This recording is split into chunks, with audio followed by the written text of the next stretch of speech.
recording with the one and only Mr. Howard fucking Bloom on Thursday, March 30th, 2023 at 6:20 p.m. Eastern time. Guys, if you're watching on Rumble and you want to support the podcast, click that little red button. That's called Locals. You can go throw me a couple bucks a month, get some exclusive content, or use promo code Tommy. Or if you would rather, I reopen the merch store and you guys can go get some original designs from me.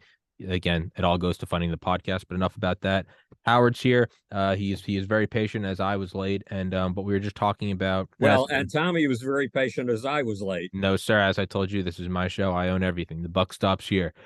But and I've been very open on the show about, in the past, but more specifically in the last couple of weeks, kind of crippling panic attacks. And Howard's been very helpful in our email exchanges about, basically how to live with them and how to navigate them. And you just brought up before we started recording your own theory on what stress feedback system. So let's just jump right into that. Howard. Okay, so here's the deal. In 1988, I came down with a weird, bizarre illness that no doctor could decipher. And the doctors couldn't give me a name for it. They didn't have anything to cure it. One of its manifestations in roughly the second year of the illness was extreme panic attacks. I had to stay away from everything the least bit stressful. So how do you occupy your mind when you're staying away from everything that is totally stressful? You watch Golden Girls, which is about as, light and soft and puffy as you can get on television. And you read absolutely totally harmless books that would bore the hell out of you under any other circumstances. But there was a problem. The problem with Golden Girls is Aristotelian plot structure, which means first Aristotle mapped this out. In a story, first you introduce the characters, then you introduce the problem, then you let the problem unroll, then you have the moment of crisis, and then you have the denouement where all the threads are wrapped up and you see everything from a slightly different point of view, or sometimes a very bigly different point of view. Well, when I reached the crisis in a Golden Girls episode, it was too much for me. And I started having a panic attack. And panic attacks, if you have CFS, can set you back for 3 months. Just one silly little panic attack. It's a major deal. And I was so desperate that I picked up a book by James Thurber on dogs. Well, I love dogs. I just adore dogs. What could be, and Thurber is one of the most boring writers in the history of the planet. So what could go wrong? So I was doing very well up to page 98. And then on page 98, in one tiny paragraph, there was a dog fight. And that hit the panic button and sent me reeling backward for months. So what did I discover? First of all, I had to feel my way through this thing. I discovered something I'll never have time to write about, which is unfortunate. And it is the stress handling system. The stress handling system works like this. Imagine the odometer in your car, and it has a green zone and it has a red zone. And presumably it works by having something that pushes on the needle when your RPM are too high, that shoves it over into the red zone, counterbalanced by something that shoves it over to the left, to the green zone. Well, it turns out you have exactly that kind of a system in the human body. And it is an exciter versus an inhibitor. And the exciter is called glutamate. And the inhibitor is called GABA. You can have panic attacks if you have too little GABA, the inhibitor, in the system. And that means the needle's no longer on a fine balance between GABA and glutamate. Instead, it's all the way over in the red zone, where GABA would normally stop it from going. You can see this stress handling system in yourself on those rare occasions when a totally unexpected loud bang occurs. Mm. And just watch the first second of your body's response. Your first response is panic. Your second response is figuring out what the source of the noise is. Once you've figured out what the source of the noise is, all of a sudden the needle goes from the red zone back into the middle again. Your GABA system and your glutamate system are in balance. So I discovered the very first thing that had any impact for me on these panic attacks was Valium, which was far more popular and prevalent in the late 1980s and early 1990s than it is today. And when I looked at the mechanism through which Valium affects your body, it goes down to the GABA system. So if you have one of those incidents like the one I had with that paragraph with the dogfight in a James Thurber absolutely boring book, that means that your GABA system it's knocked out. But if you give it Valium, you shore it up so that you go back into the middle zone. The second thing I discovered that was extremely helpful was oxytocin. Well, if you trace the chemical action of oxytocin, oxytocin is a hormone produced by your body that's associated with socializing, friendship, trust, warm and fuzzy things of that kind. So trace the path of the oxytocin, and where does it ultimately go? To shore up the GABA system. And my ultimate weapon against chronic fatigue syndrome, what I believe got me out of bed more than anything else, although it's a combination of things that got me out of bed after 15 years stuck in a bedroom, is called gabapentin. And guess where gabapentin seems to go? To the GABA system. So I was stuck in a bedroom. I'd come up with this theory. My mentor in neurobiology, Ted Kuhns, who discovered what the hypothalamus does, came out to visit me, which he did on a fairly regular basis once I was capable of speaking. I went through 5 years not being able to talk or have another person in the room with me. And I explained this hypothesis, the stress handling system, to him. And it made so much sense for him that he got a friend of his from Yale to come out to the house with him the next time so that I could explain this stress handling system. But there's no place I'm ever going to be able to write this up, and no way I can test it because I have bigger fish to fry. I have the grand unified theory of everything in the universe, including sex, violence, and the human soul. But what I told Tommy is, get Valium, have Valium in the house. And there's a trick to the stress handling system. If you manage to catch a stress that's going to just drive you absolutely bonkers, that's going to incapacitate you totally, in the first 20 minutes after the stress happens, and you can get Valium into your system in that amount of time, whammo, you're not going to have a major incident. But if you don't catch it in the first 20 minutes, you're fried. You're dead. You're a dodo. It's like having a fire extinguisher and being able to catch a fire when you're if like one of these sound tiles caught on fire and I shot it with a fire extinguisher, we're good. If I wait 20 minutes to where the top 5 floors of this apartment block are on fire, I'm fucked. That fire extinguisher ain't doing shit. Right. But it's a little bit more tricky than that. Okay. Because your interior self has a tendency to say, after you experience the shock, whatever it is, the trigger, it has a tendency to say, look how well I'm handling this. See, I'm much stronger than I was last week. I can take this on.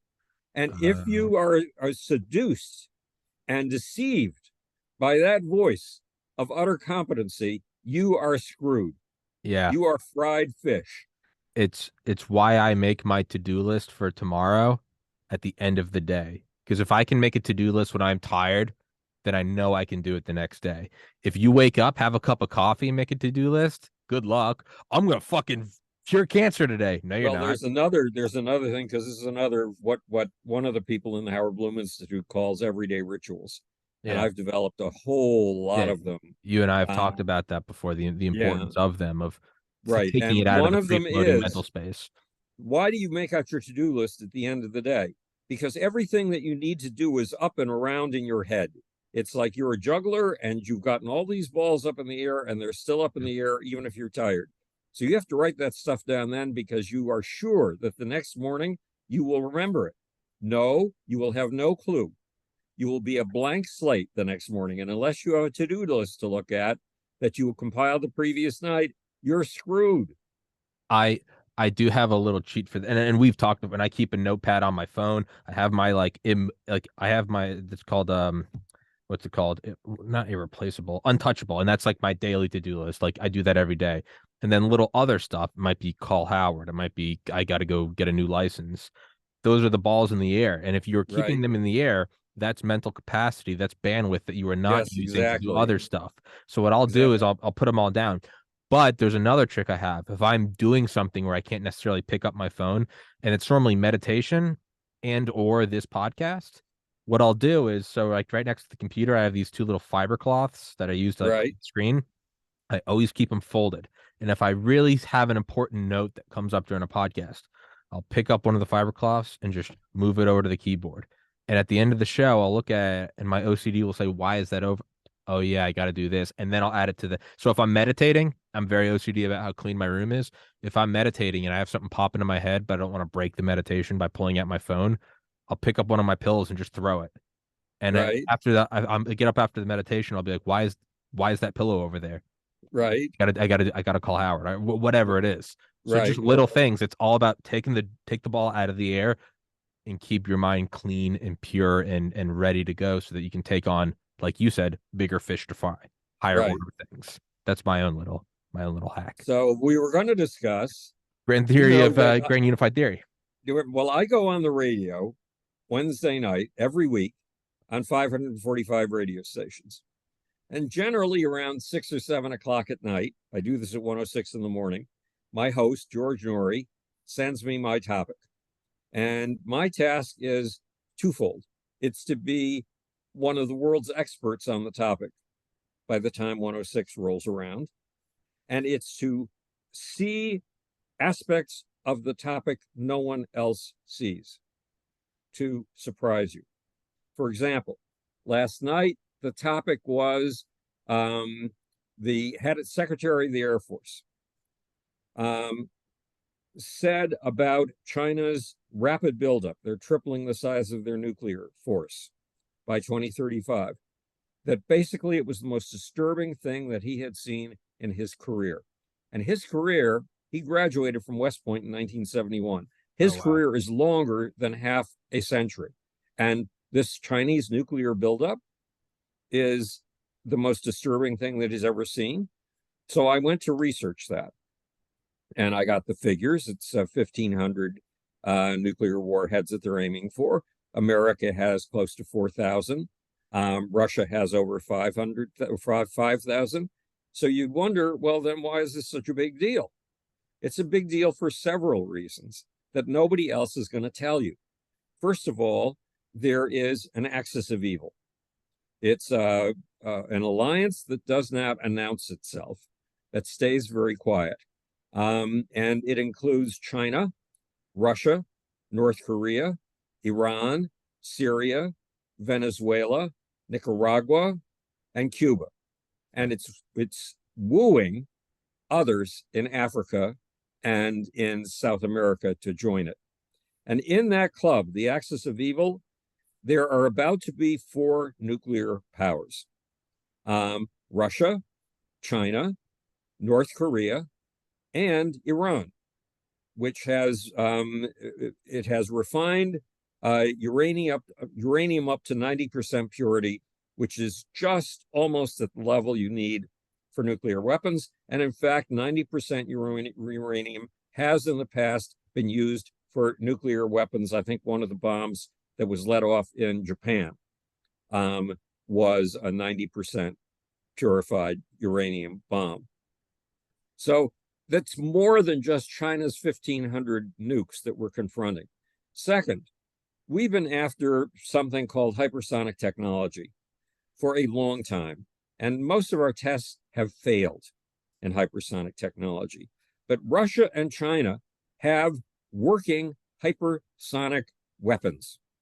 And a hypersonic weapon cannot be detected by any defensive system we have ever built because it travels at 7 to 9 times the speed of sound, and it's maneuverable. It can fly very close to the ground, so it can evade radar, and it can zig and zag to avoid both detection and defenses.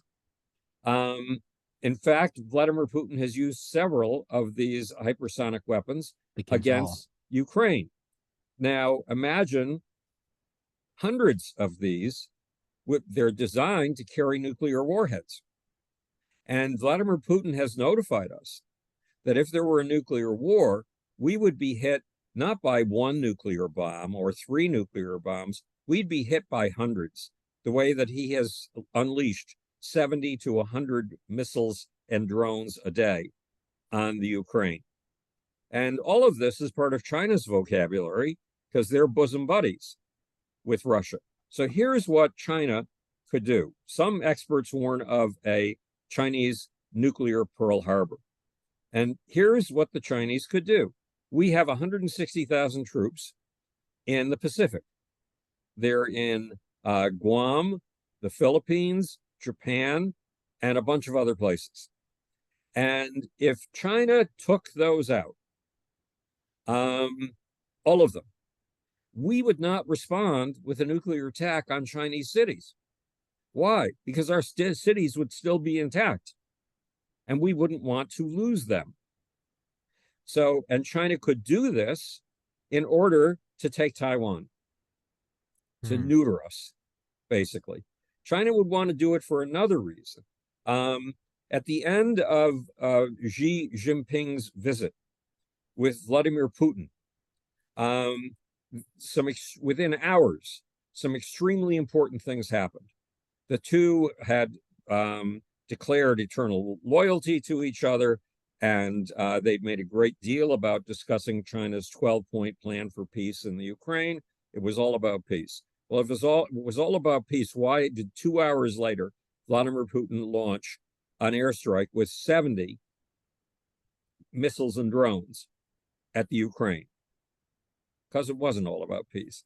And why did something else happen that you will not see in any of the Western papers? Xi Jinping, within hours, called for a meeting of the 5 Central Asian republics that were a part of the Soviet Union and that are a well-recognized part of Vladimir Putin's Russia's sphere of influence. It called a meeting with them plus China. Without, guess who? Russia. In other words, what was China saying? Russia, you used to be vassal states to Vladimir Putin and his Russia. Well, the power shift, the power has changed. New boss. You're in charge now. You're now vassals of us, China. So what Xi Jinping was telegraphing is we are the superpower. Russia is Robin to our Batman. It's a lesser power. Vladimir Putin is a vassal of guess who? Us in China. So all of this stuff I was extracting from the information that I was getting yesterday.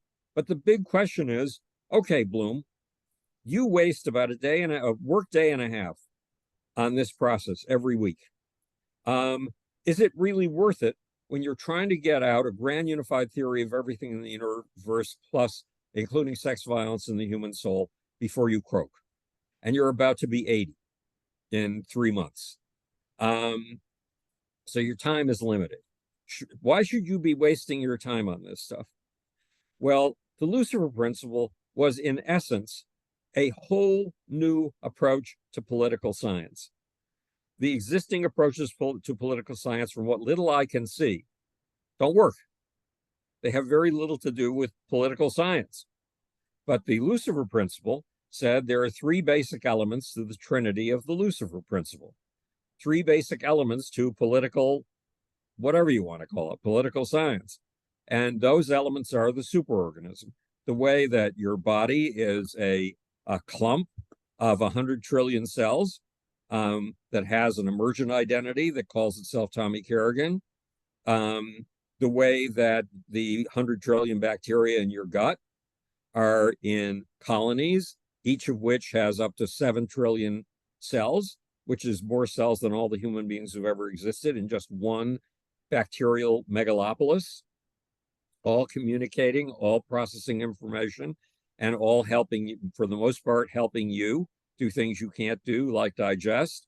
Superorganism is something made of a ton of lesser parts, the way you are made of 100 trillion cells, and I am made of 100 trillion cells. Because we agglomerate like superorganisms, like an organism, in social groups. We agglomerate in cliques, we agglomerate in clans, we agglomerate in tribes, we agglomerate in nations, we agglomerate in civilizations. So that's rule number one. Superorganism is the first in the trinity of the Lucifer principle. The second in the trinity of the Lucifer principle is ideas. These groups distinguish themselves from each other by having a different worldview. Now, the big question is, what the hell is a worldview? Well, put me in a room with a MAGA Republican, and our worldviews are radically different. What looks wonderful to me looks like the essence of evil to the MAGA person. Russia has, Vladimir Putin says Russia has a unique civilization. What's he talking about? A unique worldview. And in that worldview, the battle in the Ukraine is God's own battle between good and evil. Well, that's a very different way of seeing things. I mean, when we see Vladimir Putin snatching 5,000 kids, taking them to Russia and trying to de-Ukrainize them, get rid of the Ukrainian language, get rid of their identification with Ukrainian culture, we think that's bad. In fact, we think it's so bad that the International Criminal Court has declared Vladimir Putin a fugitive from justice because he has committed war crimes. But Russians see that as the ultimate kindness, as taking these poor kids out of this war-torn country where they are at risk every minute of the day and giving them a home in the only civilization that's real. The civilization of the Russian language, the civilization of Russian history, the whole deal. Part of the Ruski Mir, the Russian world. The Chinese view the world even differently than the Russians, and very differently from us. Xi Jinping outlines 12 of the sins of Westernism. And he says these are the essence of evil. These are the things we have to fight against, things like human rights. Well, we think human rights are a grand and glorious idealistic mission. And they think it's the end of civilization, what we Westerners call human rights. So different groups have radically different worldviews. And I'm still trying to figure out what are the characteristics of a worldview. For one thing, if you go back to the Lucifer principle talks about pictures of the invisible world. I mean, you go to your doctor and he gives you a blood test and he says, Tommy, you have high cholesterol levels. We're going to have to do something about that. So he gets you to change your diet. And you change your diet, you go through this massive change because of the fear of cholesterol. Tommy, have you ever seen a cholesterol in your life? Neither have I. That is a picture of the invisible world.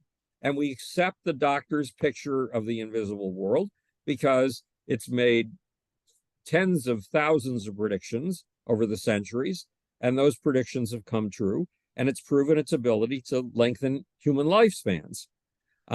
Nonetheless, it's a picture of the invisible world, for God's sakes. You go to, if you went in the 1930s up to the Arctic, and you asked an Eskimo why his igloo is so astonishingly effective at keeping him and his wife warm during the worst of winters, when it's minus 30 degrees out, he will tell you it all has to do with the spirits. So we build the different details of the structure in order to satisfy the spirits correctly. That's one picture of the invisible world. Well, the Westerner who's being told this, he has a different picture of the invisible world. He looks at atmosphere, atmospheric pressure, the difference in pressure between warm air and cold air. He looks at fluid dynamics, and he's sure he's got a handle on this, while the Eskimo doesn't. Well, if the Eskimo doesn't have a handle with his picture of spirits, how the hell did he build such an effective Eskimo? I mean, such an effective igloo. So we all operate on pictures of the invisible world that are with us every day. Tommy, right now, there is a Star-Spangled Banner behind your head. You know it's there, right? Well, let me tell you something. It's not. You can't see it. You cannot see it. This is a belief on your part that this thing exists behind you. I'm accepting it's the message the photons are telling me. Right. It's only a belief. And even the photons. You've never seen a photon. Not that I know. I've never seen a photon. That's another picture of the invisible world. So different social groups have different pictures of the invisible world. They have different, what the Germans call Weltanschauungs, worldviews. And one of the most important aspects of that worldview is it pinpoints who you have permission to hate. Okay. You bring a social group together by telling it who its enemy is. For example, the hippies in the 60s, a movement that I accidentally helped found. Our enemy was the establishment. Well, what did that really mean? Our parents' generation is what it meant. But the group cohered around a common enemy. The Russians cohere around a common enemy, us, because we represent all these liberal, they call them liberal values. And those are the destruction of civilization. How can you tell? Because they're even transgendering 7-year-old and 8-year-old kids. And this is a crime against God himself. That's what they believe. This is the ultimate sign of America's collapse as a civilization, of its nature as a cesspool of evils. So, and the third element is, wait, what is the third element? Oh, the pecking order. Hierarchy. You know, in roughly 1905, a little kid named Torleif Sheldrup Ebb had parents who were very, very successful sculptors and very wealthy. So they had a summer home in the country. And the summer home included a flock of chickens in the backyard. And Sheldrup Ebb, at the age of 6, began observing these chickens. And he began to see some unusual patterns.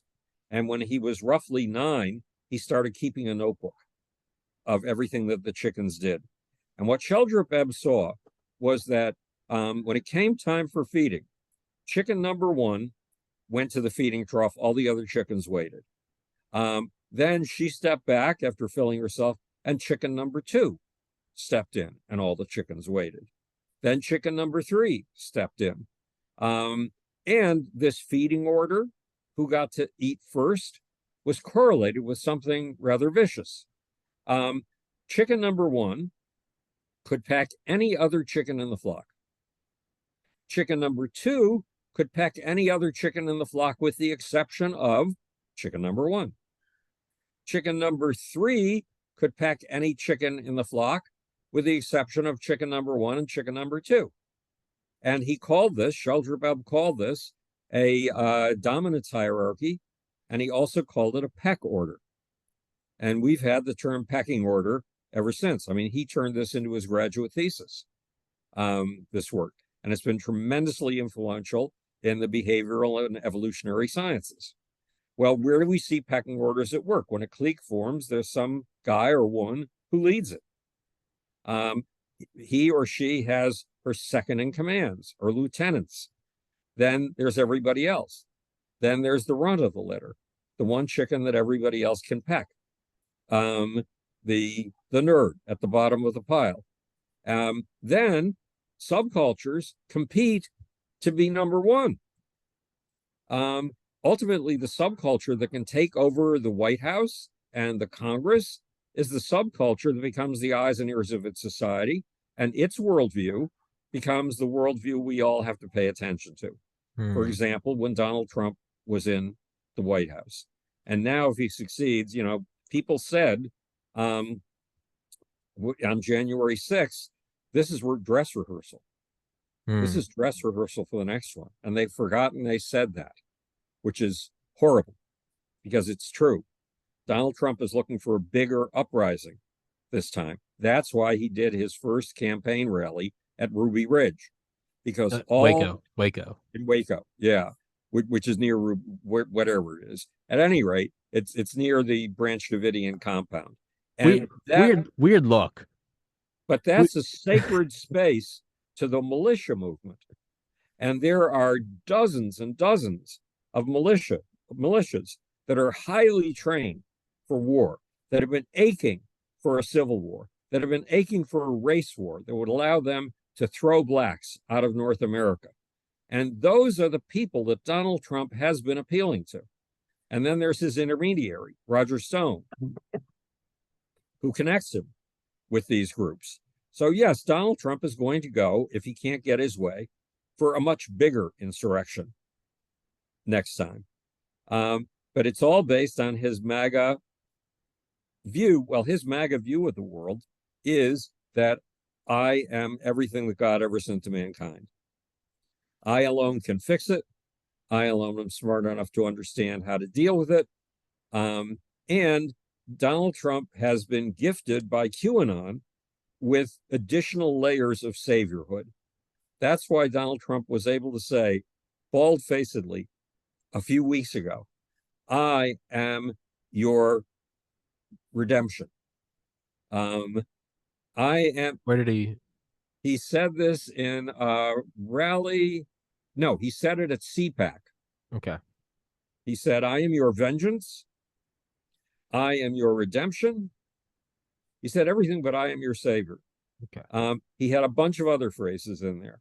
But in essence, he said, I am your savior. And the QAnon movement, starting about 3 years ago, treated Donald Trump as a savior, the only one who could save us from the globalist conspiracy that has sex with children and then sacrifices them and eats them. Yeah, full on modern day Aztecian. It's as Tim Dillon said. Sorry to interrupt. As the comedian Tim Dillon said, isn't it bad enough they're fucking the kids? Why do we have to throw on another level and then they're eating them? Shouldn't we be concerned about? Sorry, keep going, Howard. Right. At any rate, the point is, so obviously the QAnon movement succeeded because it pointed a finger at who you have permission to hate. And there is a hormonal element to permission to hate. We humans are built so that when we direct righteous anger at a target, justified anger at a target, socially justified anger, we get a spike of dopamine. Okay. Dopamine is the cocaine and amphetamine drug in our system. So if a political leader can direct the righteous indignation of all of us against a specific target, Vladimir Putin's my favorite target for righteous indignation. I think he's a monster on the face of the earth. Then we get dopamine. And we get a picture of the world that works, a picture of the world that glues our society, our social group together and gives it an identity. Because often we define our group by who we hate. So the question is, does any of this have to do with the grand unified theory of everything in the universe, including sex, violence, and the human soul? And I wanted to discuss that with you today because it's a problem I've been pondering. And yes, it is described and defined in the Lucifer principle, in those 3 Luciferian elements of the Trinity of the Lucifer principle, the holy Trinity of the Lucifer principle, superorganisms. Common enemy or worldview with common enemy, and then yes, order. The ideas, and I can never rattle them all off at once. And the pecking order. Pecking order. So it all fits. I get more and more information, and all the information backs up what's in that book. And then the second book, Global Brain, says that every society, even a clique, is a learning machine, an adaptation engine. And And learning machines, called more formally complex adaptive systems, work on the following 5 principles: conformity enforcement, to get us all on the same page; diversity generation; resource shifters, in other words, to the man or woman who manages to rise to leadership in the group goes everything: influence, love, and physical goods. He That's who has resource some shifting. will be given all, or was it given more? Yeah, to he who hath it shall be given, from he who hath not, even None what of he it hath be shall be taken. taken away. Yeah. Right. And the 4th element is inner judges, because it isn't just the social group that will glower at you if you demonstrate that you just can't get a handle on anything, that you're a total doofus in every single area. It isn't just your crowd of friends who will despise you. It's your biology that will despise you. Your biology is built with self-destruct mechanisms. Cells are built with what are called apoptotic mechanisms. And they're little mechanisms that cause the cell to commit suicide. And they're the default mode in a cell. So there has to be an active, remember the inhibitor and the exciter in your stress handling system? Exactly. Water break. There has to be an inhibitor to keep the apoptotic mechanism from going off. And that inhibitor generally functions when it senses that other cells need it and want it, which is the oxytocin we were talking about before. In humans, that's an oxytocin experience. But at any rate, and the 5th element is intergroup tournaments.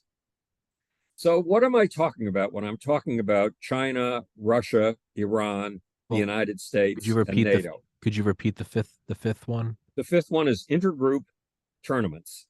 Intergroup tournament. Okay, sorry. Battles between groups for position in a pecking order of groups.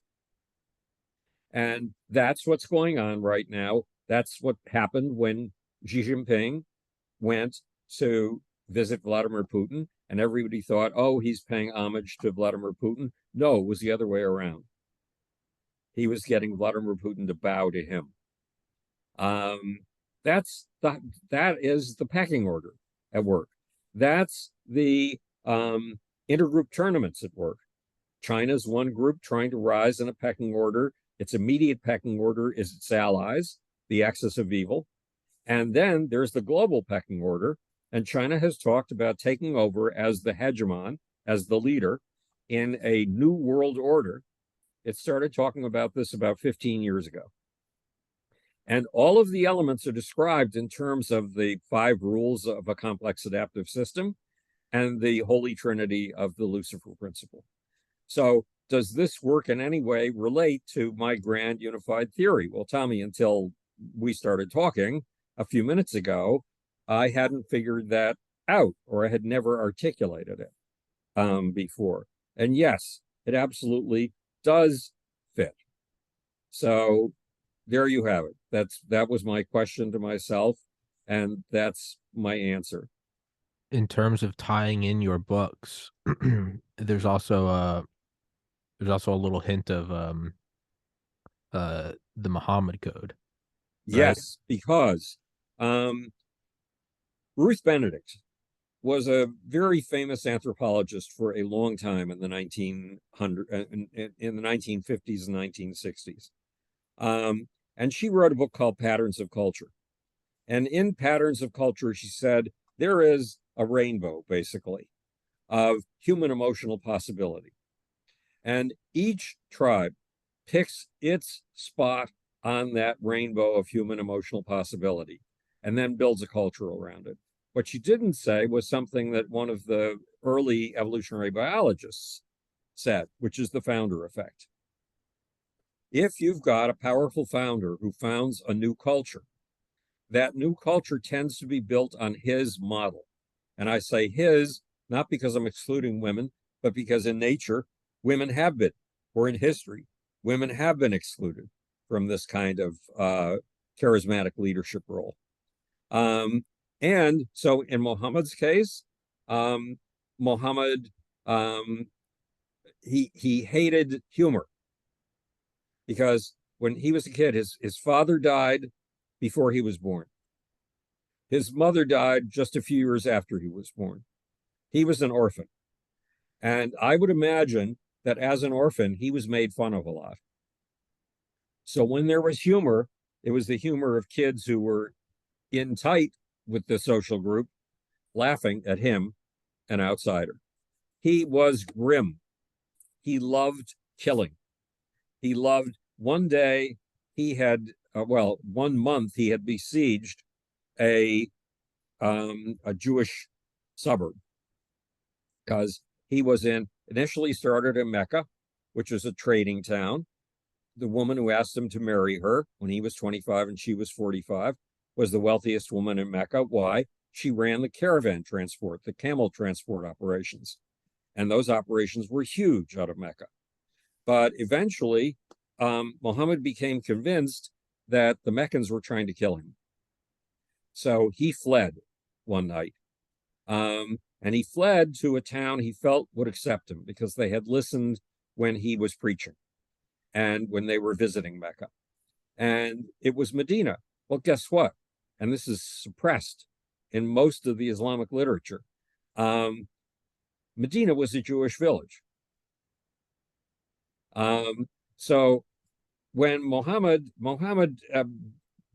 was engaged in something called the Battle of the Trench, it was a long siege against the Meccans, and in it, everybody quit when they were finally reaching the point of starvation. And when a huge storm came that blew away the tents of the Meccans, and they finally said, "I've had enough of this," and kicked their camels into an upright position and turned tail. Well, Muhammad and his group had outlasted the Meccans. Great. But when you win a battle of that kind, what do you get in the way of glory? What do you get in the way of loot, which was always extremely important to Muhammad and to his culture building enterprise? Nothing. So when Muhammad's troops and he went home, the angel Gabriel came to him and said, "Don't even wash up. Get your armor back on immediately and go to this Jewish suburb and lay siege to the Jews." Well, why would you do that when you just had a profitless battle, a battle without loot? Well, Jews have always been regarded as a source of loot. So he besieged this village that had done nothing to him. He came up with some imaginary excuses, and until they finally gave up. And then, remember, the theme here is Muhammad loved killing. So then he had every single man and every single boy old enough to have pubic hair taken away from their families. And he sat in the village square while one by one his men beheaded every single one of these 700 Jewish males. And then they took the women as sex slaves. That was typical for Muhammad. He was a grim man. One of his allies had to come to him at one point when he wanted to kill a whole bunch of Jews and said, "You can't do this." And he took such a strong stance that even Muhammad had to back down. That was the only reason he didn't kill every Jew in sight that day. And it says in the holy books of the Hadith, which are the sayings of Muhammad, the day of judgment shall not come until every stone and tree stands up and says, "There is a Jew behind me, kill him." So, for one thing, Jews were on the bottom of the pecking order. Just like the chicken that's the runt of the litter that everybody can peck on, but who's not allowed to peck on anybody else, and who ends up featherless and bedraggled. The Jews tended to be used for that through the last 2,200 years of human history. So the pecking order is at work there, but Muhammad's grim, humorless, severe, murder-oriented mentality became the template for the founder effect of Islam. And Islam now claims to have 1.8 billion people. It's the second biggest religion on earth. And just as Ruth Benedict says, it has picked a narrow slot on that spectrum of human possibilities, grimness, harshness, murderousness, and it has stuck with it for the last 1,400 years. So the only two people in the last 100 years that I've seen who have this kind of charismatic potential to have a founder effect impact have been Adolf Hitler, who thank God was defeated, and his disciple, Donald Trump. And why do I say his disciple? I probably told you this story before. I have a friend who was close friends with Ivana Trump, Donald's first wife. And she said, you all think that Donald doesn't read, but you're wrong. You think he doesn't read books. Well, he keeps 2 books by his bedside. And he reads a portion from one of those books every night before he goes to sleep. And the 2 books are Hitler's Mein Kampf and Hitler's collection of speeches called something like How We Will Change the World. So when Donald Trump stresses rallies, that was a very effective tool for Adolf Hitler, and he learned it from Adolf Hitler. When he tries to make his messages as simple as possible, like stop the steal, that's real simple, that is out of Adolf Hitler's propaganda playbook. And in Adolf Hitler's propaganda playbook was the idea of the big lie. If you come up with a lie so outrageous that it defies belief, and you repeat it over and over and over and over again with conviction, your lie becomes the truth. Well, it's actually, isn't it? And also the bigger, the better. Yeah. So, one of the things that Donald Trump is doing is what's his name? The guy who put Apple on the map, Steve Jobs. Yeah. So in the leading biography of Steve Jobs, people around Steve Jobs talk about his ability to create a reality distortion field. Yeah, exactly. Reality distortion field. Well, that's what a charismatic leader does, because he imposes a whole new Weltanschauung, a whole new way of looking at the world with whole new pictures of the invisible world on his followers. And then his followers take the stamp of his character and personality. We used to have a story that was related to what we felt was a primary character of our presidents. The story was about our first president, George Washington. And it said that George Washington one day chopped up a young cherry tree. And his father came to him and said, "Did you chop that tree?" And George Washington said, "I cannot tell a lie. Yes, I chopped that cherry tree." Remember that story? It's disappeared from the American vocabulary since 2015. Why? Because it's been replaced by a man who tells literally 11 to 17 lies a day. There's an old saying, how can you tell if fill in the blank is lying? His mouth is open. Yeah. And that applies to Donald Trump. Everything he says has to be fact-checked because he's creating a reality distortion field, because he's creating a new bubble, a new Weltanschauung, a new way of looking at the world that his followers regard as their culture. And it does tell you who to hate and who to admire. Who to admire is, of course, Donald Trump, the only manifestation of purity that God has ever sent to this earth. Donald doesn't speak in those terms, but that's what he means. And the only one who can save you from the deep state and the globalists.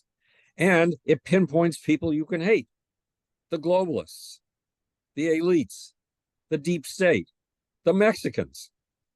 The first thing that Donald Trump did when he came down that golden staircase at Trump Tower with his wife projecting her breasts ahead of her, all as symbols of his coming down from the heights to be with the ordinary people. And the first thing he said was, Mexicans are rapists and murderers. He gave you permission to hate from the get-go. And remember, What does permission to hate do for you? It gooses your dopamine. Gotcha. So now Donald Trump is talking about he wants war plans for making war on Mexico or in Mexico, whichever you want to see it, for making war against the cartels. But it's been expressed more as making war on Mexico.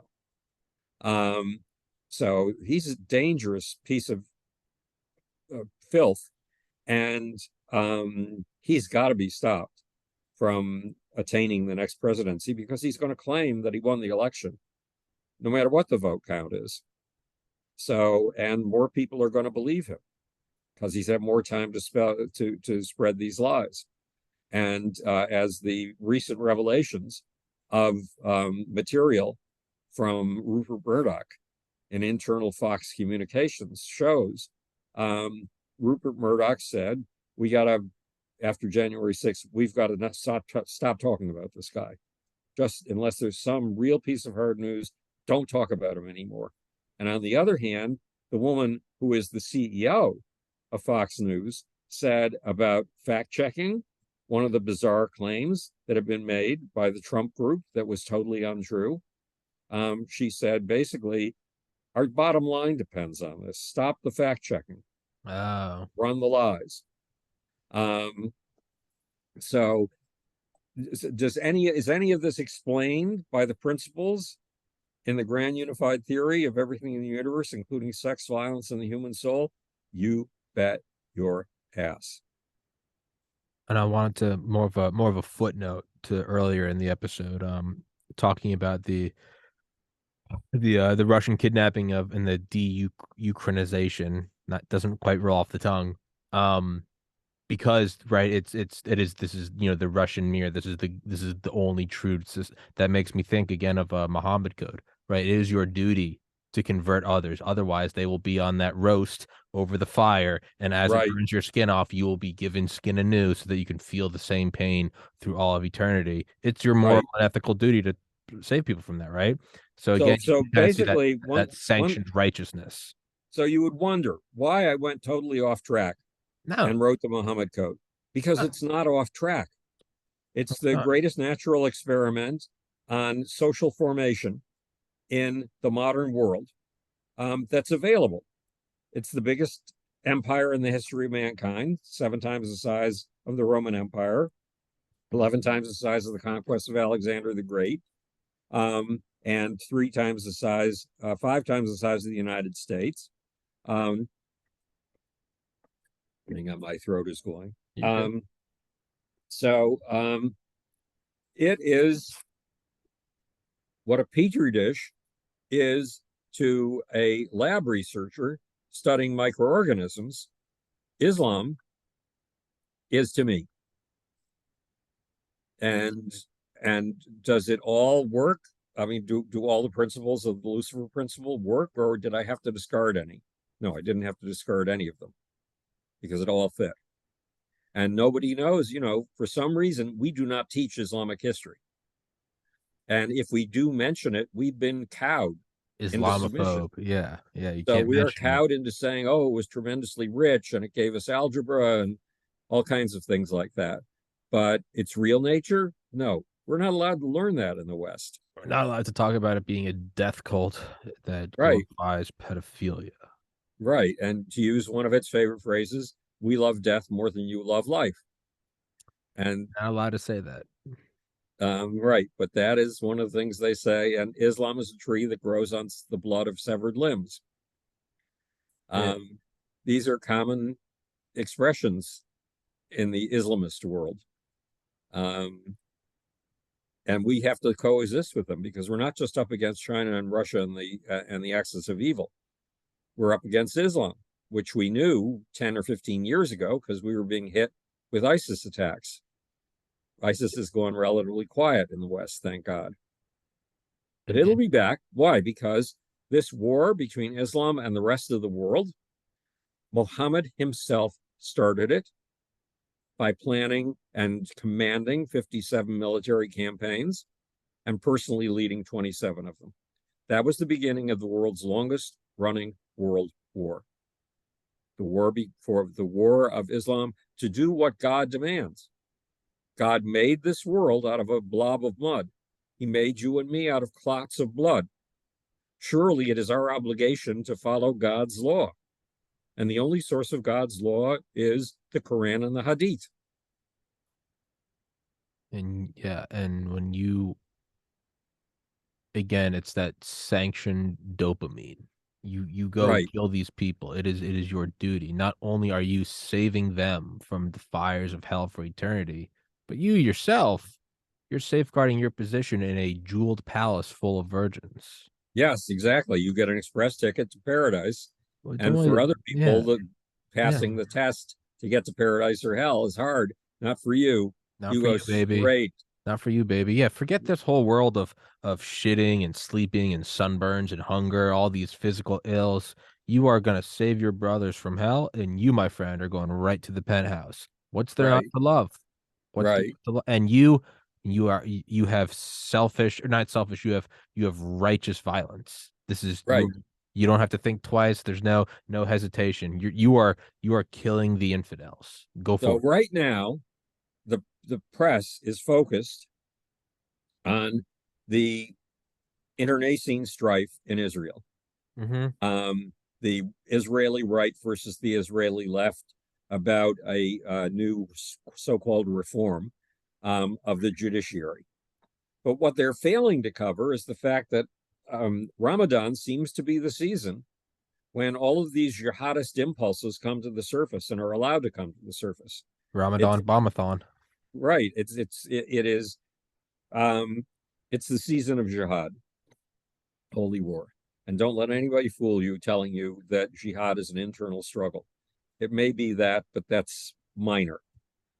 Jihad is built into the religion so the religion can constantly grow. And so Hamas has said that they're going to throw an intifada during the month of Ramadan, the month of Passover. And the Israelis have got to have their act together for this. This is a month of supreme danger for Israel. Why? Because Islam is fighting for the position as number one on the pecking order of groups. Russia is fighting for number one, but it was just put down to number two by Xi Jinping. Xi Jinping is fighting for number one on the pecking order of groups. And what are they doing it with? These massive agglomerations that we call superorganisms, Russia, China, the United States, the Islamic world. They're using ideas. They're using pictures of the invisible world. And there is a huge invisible world that is real estate for Muslims, but not for you and me. It's the afterlife. It's the eternity of heaven and hell. That's huge. The Catholic Church used to be the great manipulator of this infinite real estate. It's an infinite resource that, just like, what was that old philosophical exercise to show the importance of the burden of proof, saying that there is a teapot between us and Mars in its own orbit, and you have to just because if you can't tell me it's not there because you have yet to find it. You'll never find it, but you have to find it. No, the burden of proof is on you. Right. It is so one-sided when you have an infinite credit source to go, yeah, but eternity. Right. Eternity Well, and virgins and jewels. Well, you gotta right. show me some evidence of that. Oh, you simpleton, it's not in this world. And it's like, well, bro. So what does that have in common with cholesterol or with the spirits that make it possible for the Eskimos to Yeah. build a successful igloo? Picture of the invisible world. Mm, And this picture works for turning young Islamic men into killers, yeah. into conquerors. Okay, I see the time has Oh expired shit. I'm and I'm sorry. behind on everything. I'm sorry. I'm No, rude. you gave me this opportunity. I would never Nonsense, have been dude. able to articulate this without you.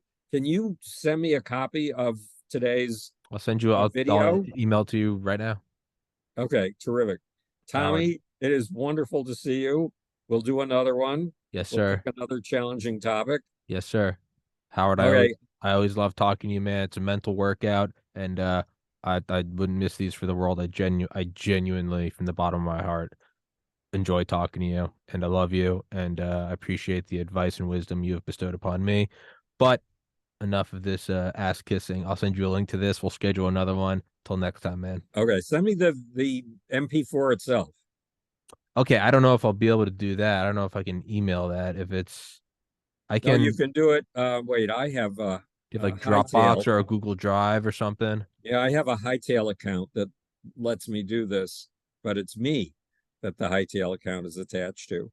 I can send you a link to it, and I'm pretty sure Rumble allows you to download the link, and it's a pretty small Okay, size file. I'll figure that okay, out. that would be great. All All right. right, have a wonderful whatever number of weeks it is until we see each other again. Yes, sir. Thank you so much, Howard Bloom, my friend. Thank you so much. Guys, thank you for watching.